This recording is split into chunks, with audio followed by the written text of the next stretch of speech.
Sarah. Sean, can you say unequivocally that President Trump did not collude with suspected Russian operatives and coordinate on the release of damaging information to Hillary Clinton's campaign? So say the first part of it again. Can you say unequivocally That- that associates of See, I President think Trump this is, with all due, again, yeah. And this is, the way that the term associates is flown around, I don't understand what that means. If you're talking about employees of the campaign, employees of the transition, or in the White House, that's one thing. But the way that this term associates gets thrown out, and again, we talked about this yesterday, you pull out a gentleman who was employed by someone for 5 months and talk about a client that he had 10 years ago. No, I can't unequivocally say that nobody ever in his past who may or may not have come in contact with him, who sat next to him at a plane, who grew up with him in grade school, because that's a lot of times this associate. The gentleman, Paul Manafort, you're referring to as a campaign chairman. No, I get it, and you're going, right, no, I understand who he is. Thank you, I'm well aware of Paul, as I read it out yesterday. But the point that I'm making is when you use a term like associate and you use all of these subjective terms, there's a reason that you're doing it, which is because you don't have anything concrete.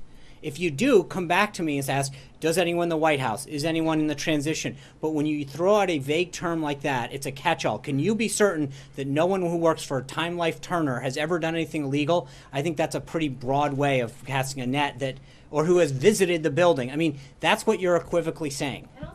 Of anonymous sources, I mean, you clearly have an issue with the way that they have been used among intelligence officials, but people in this White House are often on background. They are often appearing as anonymous sources. Devin Nunes has used an anonymous source to present his intelligence.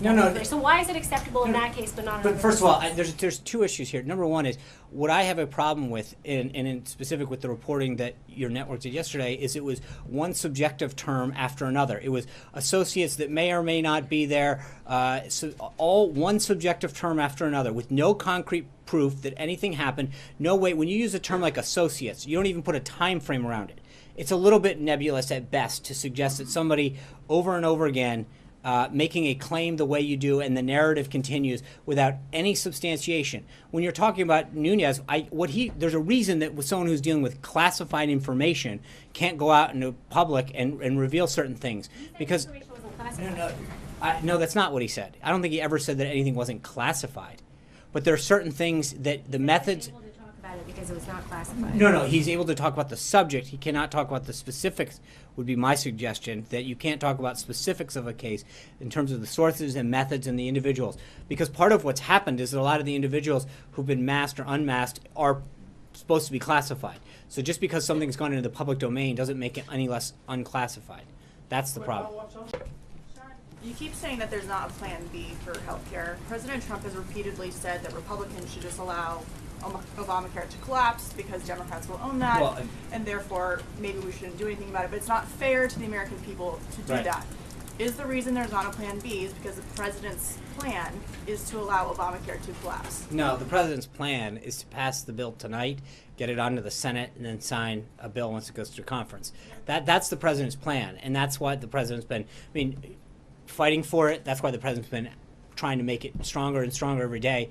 But I think he states a very clear reality, which is that if it doesn't do this, that it is a false choice to compare what we're doing with Obamacare, because Obamacare is collapsing. The premiums are skyrocketing, the choices are going down, the deductibles are going up. There is no equivalency. Something is failing, and we're actually trying to get rid of it to help the American people. And the point the president is making is the politically expedient answer is to do nothing. But I think for the sake of the American people and the needs that they have in terms of health care, I think we owe it to them to do the right thing. So on a follow-up question, who is the president holding accountable for the split in the Republican Party not being able to get this bill done, the struggle that it's taking to get the votes at the last minute? Is he holding Republican leadership, Paul Ryan, accountable for bringing a bill to the table without having consensus from the Freedom Caucus, or is he holding the Freedom Caucus accountable for opposing? I think right now we're not focused on blaming, we're focused on getting it done and winning. Sean, yesterday when Chairman Nunes was here, we heard his comments. Today, behind closed doors, he apologized to the committee for not coming to them before he came to the president. He expressed regret for the way he handled this, going public and going to the president before speaking to the members of his own committee. So I guess my question is, why was it appropriate? Why does the White House believe it was appropriate for Chairman Nunes to come and give this information to the president regarding an investigation about the president's own associates during the campaign? Well, two things. One is, it wasn't, as has been asked before, to ask me why he did something. He made a decision. He briefed. Hold on, you were getting there. I saw you've seen it enough of you, Peter. I know where you're going. I know where you were going. But the reality is that he made a decision.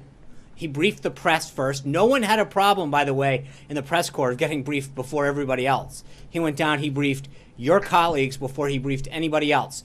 I don't hear too much crying about that. The reality is, and then he made a statement and said, I'm going to come down to the White House and share this information with the president. As has just been noted, he didn't give us a heads up. He told us, he made an announcement. He said, I'm coming down to the White House, asked for time to share this with the president. And I think part of the reason, to be clear to your question, is specifically to say that there is a big difference between any discussion about what's going on in Russia and why this intelligence was picked up. His comments yesterday were very clear. The intelligence and the information that he picked up had nothing to do with Russia. And I think he felt as though, according to his own words, they had an obligation to make sure the president knew what he had discovered. That's it, plain and simple. So to be clear, though, just because appearances matter on this, doesn't the White House have a concern that it creates the appearance that there was potentially interference by the president, that he was included in conversations about the investigation before it was completed? My concern, to be perfectly blunt with you, is that it's always you seem to have an obsession with the process and not the substance. At some point, hold on. The president's the one who wants the conclusion. He asked for it, so I'm asking, I understand why did he that. ask for details before it was completed?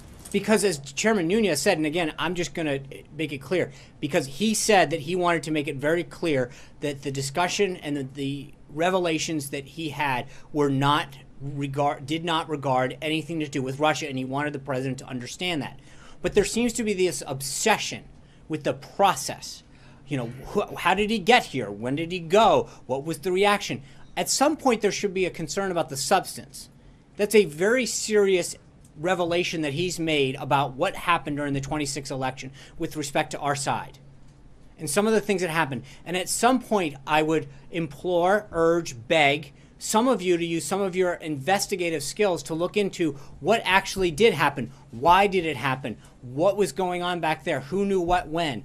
But I think that there should be a similar concern, as opposed to figuring out whether he took a skateboard or a car here, to exactly what happened and why it happened. And the reality is that whether he briefed us first or he briefed the Democratic members, and that's up to him to decide, the substance of what he shared should be troubling to everybody. And that's what I think is the important thing. So to follow on this thought, I want to ask you, at CPAC, President Trump said people, quote, shouldn't be allowed to use sources unless they use someone's name.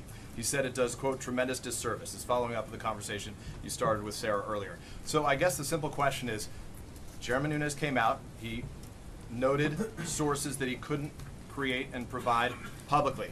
So why, when it's politically advantageous, is that use of sourcing okay, but when it's politically damaging, it's not okay? No, I think there's a different. He came out and briefed people on what he knew at the time, and said he was literally going to get further briefs and would have further updates. That's a big difference than reporting and making a serious allegation. In fact, he was doing quite the opposite. He was vindicating the president and saying, there is something that you need to know about the substance of the allegations that are being made against you, and why that may or may not be the case, because some of what I've seen... If he had not been vindicating him, wouldn't it have been just as important for the president to learn? Sure. And I think maybe he would have, and then you probably wouldn't have any concern with that, would you? My question is to you. Margaret. Following on that, two questions. You said again the word vindicated. The president said he felt somewhat vindicated. Did he feel that having Chairman Nunes come down here helped his own credibility? I think it's reassuring to know that that what he discussed, well, again, the chairman made it very clear that he's not final in any of his processes, that what he had seen so far gave him grave concern, or whatever the exact phrase before I get, but use the phrase that Chairman Nunes needed to say, that he said, that he gave him concern and pause for what he had seen, and wanted the president to be aware of the activity that he had seen that occurred during the transition period. I think that's an important, so I think, yes, the president did, it was helpful for the president to know that the investigation, as he had asked for, was starting to bear fruit. And again, I think the equally important thing to note about yesterday was that part of what Chairman Nunes said was that it had nothing to do with these allegations and narrative about Russia. And I think that is a very, very important narrative to be clear on. And are they going to meet again? And after the conversation, since they spoke directly, did the president accept Chairman Nunes's finding that there was no wiretapping at Trump Tower, which he said yesterday? Well, one, I don't think the first one wasn't planned. There's nothing planned for the chairman to come down again. But second of all, I think I have and the president has very clearly explained that the tweet wasn't to be taken literal in the sense of the word wiretap, that he was talking about surveillance in general. And yes, I think that once what Chairman Nunes said is that there was evidence of surveillance that occurred during the election. And I think that is important to note. Again, I think the obsession is with the process of how he got here and what time he left and who he briefed first as opposed to the substance of this issue. But I'm not going to, all I'll tell you is the public comments that he made to you and your colleagues both here and up on Capitol Hill was that he was very concerned with the surveillance that he had seen in reports of surveillance and individuals who had been masked and unmasked during especially the transition period. I think that should express concern for a lot of individuals. So the president's confident that Chairman Nunes can continue to lead this investigation and, in his view, be Absolutely. impartial, because there have been Yes. some questions about that, including from Republicans. Yes. Thank you guys very much. I'll see you tomorrow. Have a great one.